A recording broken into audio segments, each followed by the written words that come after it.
Hi everyone, Dr. Stacy Snare here. Excited to be back with you. Today I wanted to talk to you about the holiday season. And usually when the holiday season comes up, a lot of people have an exorbitant amount of stress for many, many different reasons.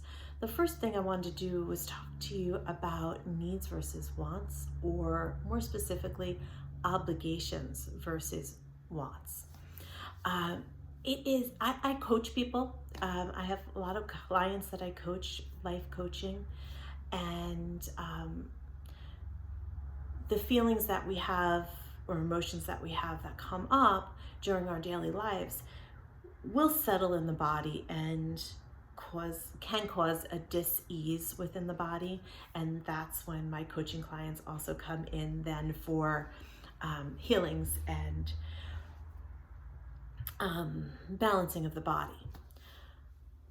The reason I say that is this time of year, especially, people get, excuse me, people get caught between what their wishes are, what their heart's desire is, and what they feel obligated to do, what is the right thing to do. And I think this is kind of a heavy topic, but yet one that's very poignant for now. We just finished Thanksgiving, and I wonder how many people truly did what they wanted to Thanksgiving. Or did you feel obligated or obliged to do what was expected of you? You hear so many people that spend their Thanksgiving with family or with certain friends, and they're really not looking forward to it or not enjoying it. And I think that's it's a shame in a sense that society has locked us into, or makes us feel like we're locked into this idea of what holidays should be and who we should be spending it with. Sometimes it's wonderful to spend holidays with family, and sometimes, we just are not up for it for one reason or the other. Maybe we're not in a great place emotionally within our healing or within our learning lessons. Or maybe we really are in a fantastic place and we want to celebrate it in a unique and specific way to ourselves. Either way, the idea of doing what we want versus what we're obligated to, sorry, my tongue got tied, uh, is something to think about in each and every day. That does not mean telling people to, that you want nothing to do with them and in a very selfish way. It just means that if you know something really isn't going to serve you, then you might want to think twice about participating in it. I did have a nice family weekend. I did. But there was a point, I had my brother and his family come up and have Thanksgiving with my family and my mom. And we had a nice couple days together. We played some games, talked a little bit. Everyone had sat in their own corners doing their own thing, whether it was on the phone or playing games, or they were watching TV or reading a book. We all had our separate time, even though we were together. But there was a point in our lives where my husband and I really just wanted to spend Thanksgiving by ourselves. We didn't want to do the travel, and we just needed the six of us from the house, my husband, myself, and four of our kids, to be together. And so we chose to tell everyone we love them, hope no one was offended, and just enjoy the six of us for a day uninterrupted. And it was beautiful. It was really great, actually. The idea came to me because years ago when I was a little girl, my family, it was my mom, my dad, my brother, and myself. We all had the flu, or a few of us had the flu. I don't remember those details. But because we couldn't go to anybody else's house or have anybody else over, my mom made a picnic Thanksgiving for us. And I remember being in my jammies all day, and I remember having a blanket in the den that we sat on and we ate dinner. Now, how much of this was exactly accurate and not, this is my recollection of it. And we just watched TV and watched movies and just hung out as a family. And I loved it. So fast forward to a few years ago, my husband and I decided we were going to do this with our family. No one had to be sick. We just, like I said, we asked all of our family to please understand, closed the door, and had a family, family Thanksgiving, just the six of us. We made breakfast and we had all the goodies for breakfast, and we watched the Thanksgiving parade. And then we played games, and we had different hors d'oeuvres for lunch. And then for dinner, we all watched movies. I made a full Thanksgiving spread. We sat on the couch and on the floor, and we just watched a movie together. It was beautiful. It was something I think my kids will always remember. I enjoyed it. There was no stress involved in when is the turkey going to come out versus when is are the vegetables going to be done. Everything was just perfect. My point being, though, that it was something I truly wanted to do and didn't fall into the obligations of needing to do anything else. I rolled the dice. You know, there was a possibility that my family would be upset with me. By my family, I mean my extended family, not our nucleus that's in our house. But it was something that my husband and I decided was really important and what we needed at that time. So we did it. I do believe that my family understood, my extended family. I do believe they understood. And it was from my heart that I wanted them to understand what our needs were. I wasn't doing it to spite anybody. I wasn't doing it to make waves or make any conflict within our extended family. But it was a beautiful experience for me, and I'm very happy we did it. It's not something that we felt we needed to do this year. I don't know, next year maybe, maybe not, we'll see. But I try and look at my life on a daily basis with the idea of what do I need to do versus what do I want to do. What is an obligation versus a want? Obligations are heavy. It's a very dense energy to feel obligated that you have to do something.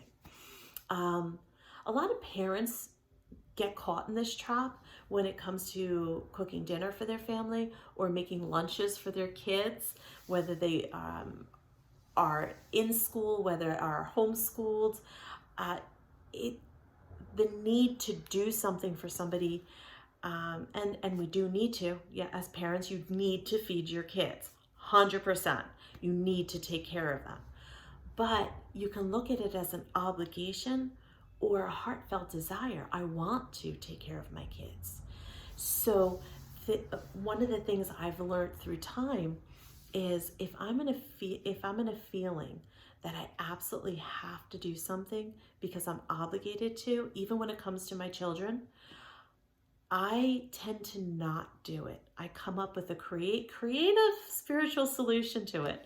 So if I have to make dinner for my kids and I'm not really feeling, my family, could be my husband too, and I don't want to, and I'm feeling any kind of obligation or resentment towards it, I'll think of something else. Like maybe make something easier that doesn't feel so burdensome.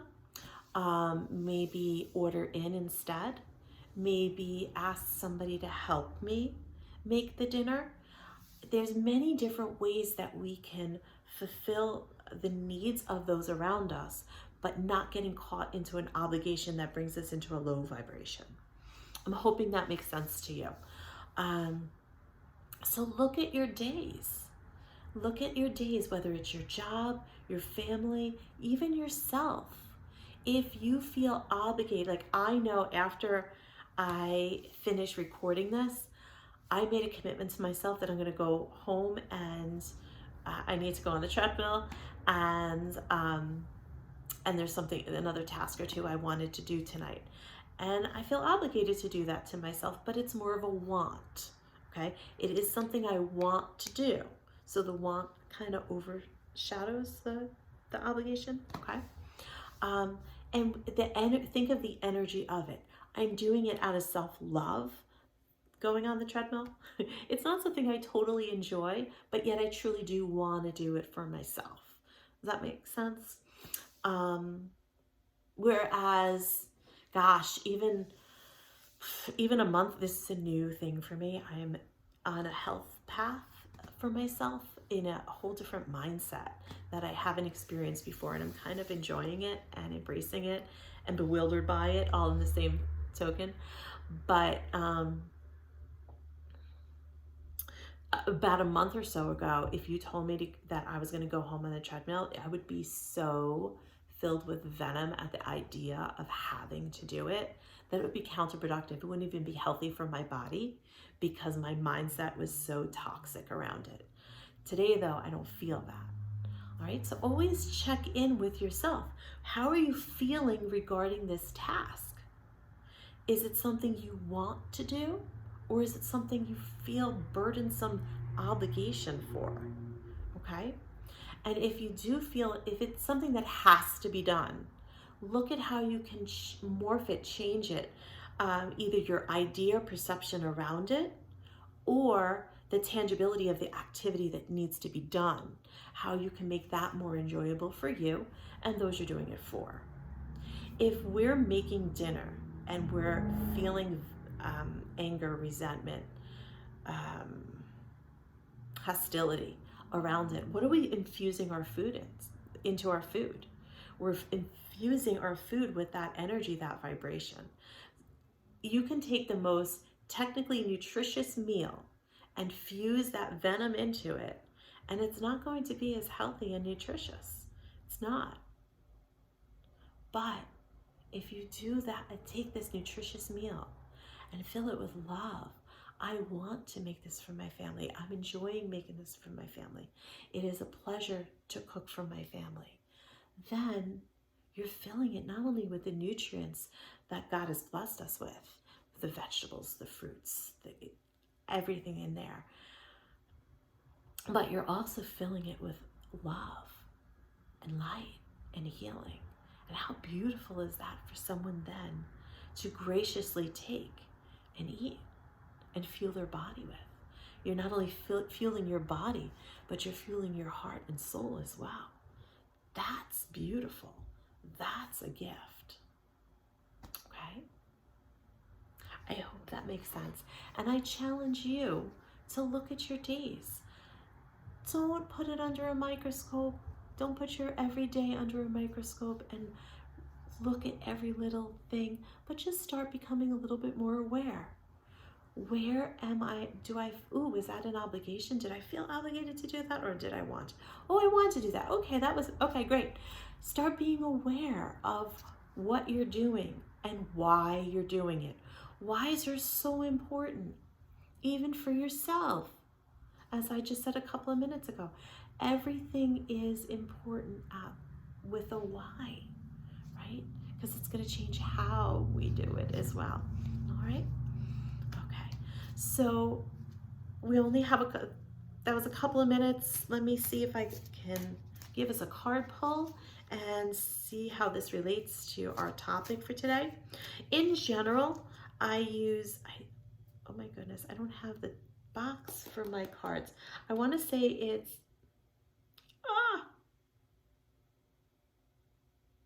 I'm drawing a complete blank. I think it's John Holland. I want to say it's Tarot Heart, Tarot Love. I'm not really sure what it is. I will definitely let you know next time. I apologize for that. But these are the tarot cards I use a lot in not only my card pulls for things like this, but also when I do full out reading, like card readings.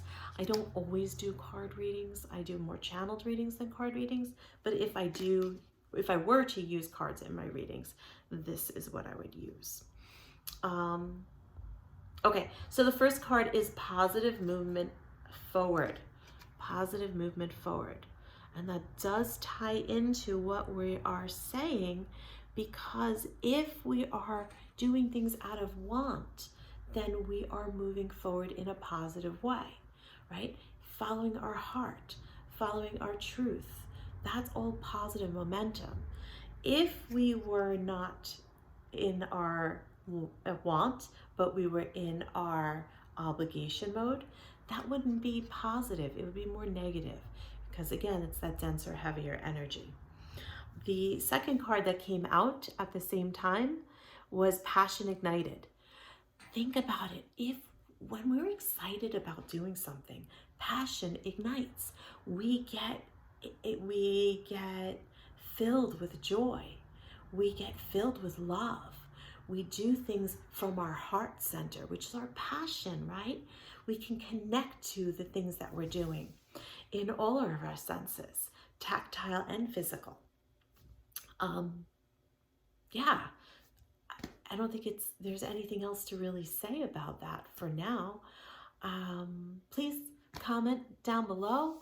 Let me know what you think of today's topic.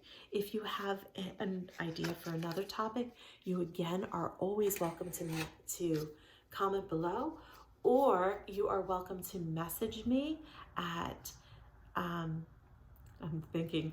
at Dr. Stacy Snare. No, that's wrong. Oh my gosh, I messed up my email. I apologize. If you go to drstacysnare.com, you can email me through there. My website is www.drstacy.snare.com. I think my email's actually linked to the YouTube too. I love doing videos. I love talking to people. The technicalities of certain things, I forget. That's part of my human quality that I love and embrace, and it is what it is. But I hope you enjoyed your time with me. I enjoyed my time with you. And like I said, I challenge you to look at how you're doing things out of obligation or want. Observe it only for the first couple of weeks. See what's going on. Then make changes where you want to. Look at it and make changes that feel good for you. Okay? Thank you for joining me. With much love and appreciation always. Namaste.